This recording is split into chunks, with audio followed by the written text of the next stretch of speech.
We already know that the Ghana card is being touted as a way of now tracing the people who before were not being traced with the tax identification number. So we can now find the people and then know how much they're spending to be able to tax them. So now that we have this platform that is coming into operation, is it necessary to add the e-levy, especially because it might make mobile money very unattractive and it possibly hurts that mobile money sector?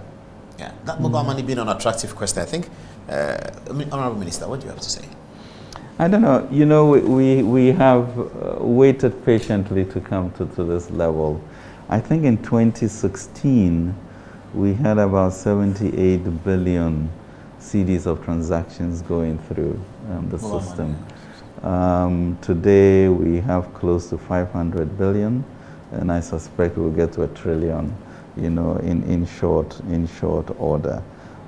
So clearly, we as a society have begun to recognize the convenience of this and an ability, therefore, literally to shift the banking system in a way that has come there. So what, you know, as I begin to think about tax handles in the future, some tax handles naturally will drop because nobody is using them for you to tax. This is really the transition, and that's what we are doing to make sure that in this time we are all kind of part of it in contributing into this inclusiveness and burden sharing that will be necessary for the transformation ahead. Apeku, what question do you have? Okay, so moving forward, don't you think governments, the central government, should spend less for the purpose of sustained economic development? So free SHS should be narrowed to those who actually need it.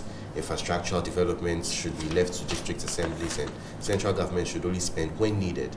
And also looking at the entrepreneurship project or program, is there a need for us to actually look at the education the young people receive? Because there is a stark contrast between the education we receive in school and this. Most people are trained to be employees and not employers. So we should try and, don't you think there is a need to look at the education also? Great. He's asking for you to stop spending on free SHS in the way that we do. Yeah, you know, free SHS is interesting because what is the philosophy? The philosophy is that you want Ghanaians to be educated. Every citizen has his right. I happen to be born by Kweku or whatever. But if Kweku decides to be irresponsible, should that affect that baby citizen?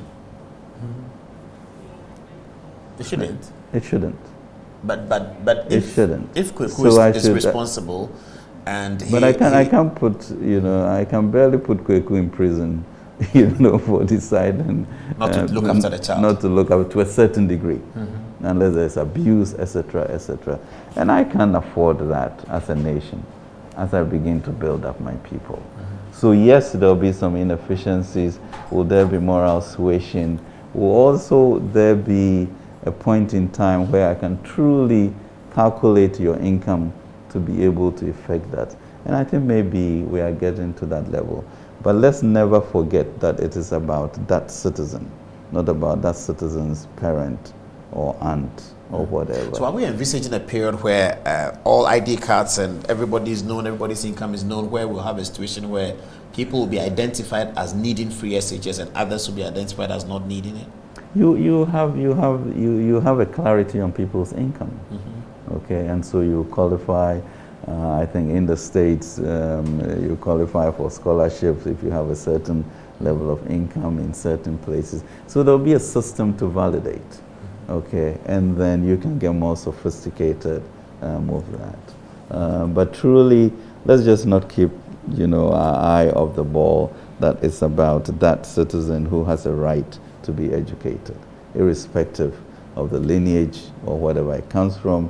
There's a moral shame for me to go and drop my child in Wesley Girls and walk away not paying anything with my income. But hey, you know, but I suspect that it will grow, you know, with time when we can validate, and then we'll take a different view about that. I think you raise an interesting issue about central government and also about the educational system that we have, as to bringing in entrepreneurship as a course that you have to take, or business, you even know how to write an invoice, you know, that whole sense of thriftness that we have to do. So yes, we'll do that. Empowering the districts so that the technical capacity is there. And I think that's our challenge going forward, because then you can decentralize a lot more, because with these property taxes, there's a whole new wave of resources that are going to go to the district. And the question is whether the management systems in there have the capacity to use that so that you can absorb these JHS students, to do the sanitation, etc., and create these jobs in the local environment to do that. Interesting. Matilda? All right, so my question is about how we can be guaranteed that this You Start initiative is not going to become a connection-based initiative. Yeah. I'd like to just simply add one more, which is on behalf of all trained teachers. They want to find out about the financial clearance for the recruitment of trained teachers of 2020. They said their financial clearance has not been given till now, and they would really love you to comment on that. Great, yeah.